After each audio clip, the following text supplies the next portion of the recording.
How to become a successful Betfair tennis trader.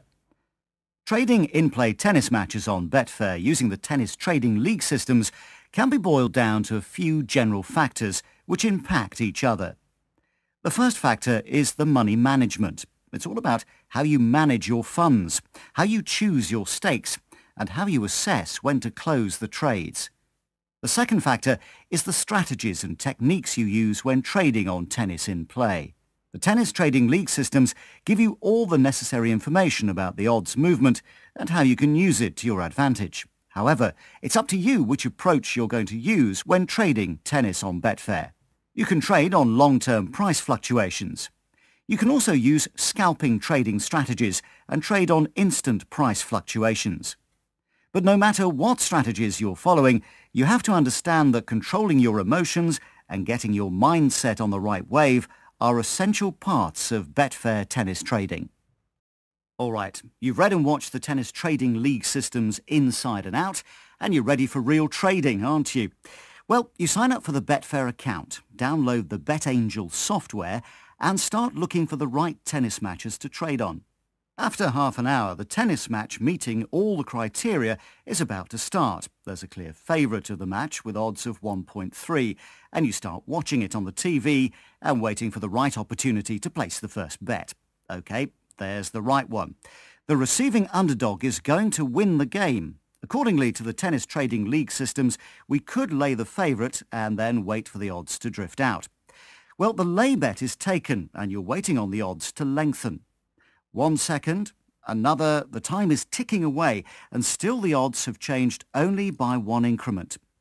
You remember the tennis trading league systems telling you that if the underdog is scoring a game point, the price can actually not move a great deal.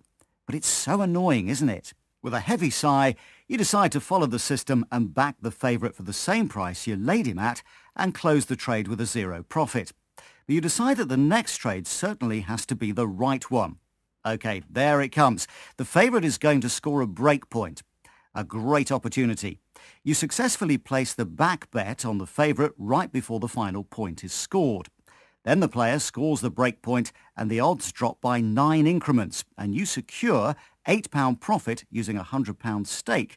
Not too bad, you think to yourself. And with your self-esteem increasing, you feel that now you've become a decent trader. The match goes on and the underdog seems to perform very confidently, having scored 2 points in a row. You decide to lay the favourite. However, the price doesn't want to increase and you remember that following the system, you shouldn't expect the price to lengthen. Now, as the tennis trading league systems say, you should definitely back the favourite, losing only the difference between the back and the lay sides. But you decide not to because the underdog certainly has to score the next point. He's performing so well after all. But the next point is scored by the favourite and the odds actually drop by 1 increment. And now the difference between the initial lay and the current backside is 0.02. Well, it can't be, you think. The underdog is going to score the next point right now.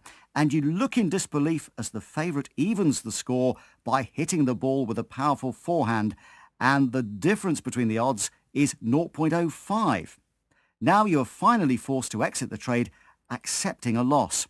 You gather yourself up after this losing trade and watch the tennis match further. The next trade just has to be a winning one. Let's stop here for a while and analyse what was happening during these trades.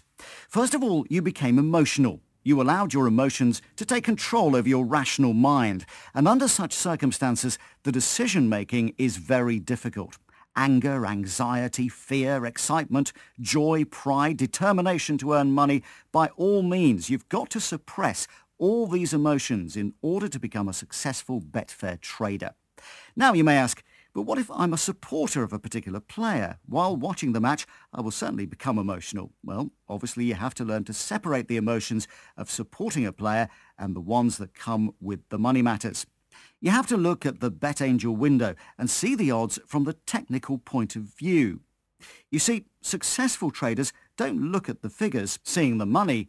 Money is just the end result that reflects how successful you've been during the tennis trading session. You rather have to see the whole picture as a mathematic task that has to be solved. But there's a big difference between doing math and trading tennis on Betfair in play.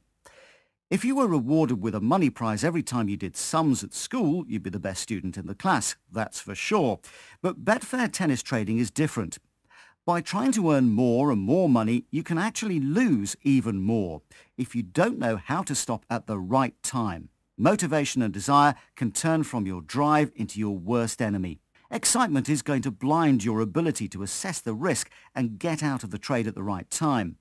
When you've earned some money in a few trades, you can't allow yourself to think that you're a winner. You see, we all like being winners, and the excitement can easily turn into anger if something starts going the wrong direction. No one likes being a loser, and this is when the emotions take over all the rational considerations. When you've lost some money, you become angry, and you want to prove yourself that you're not a loser, you're a winner. And when you start chasing the money you've lost, this is where the emotional issue becomes a gambling-related problem.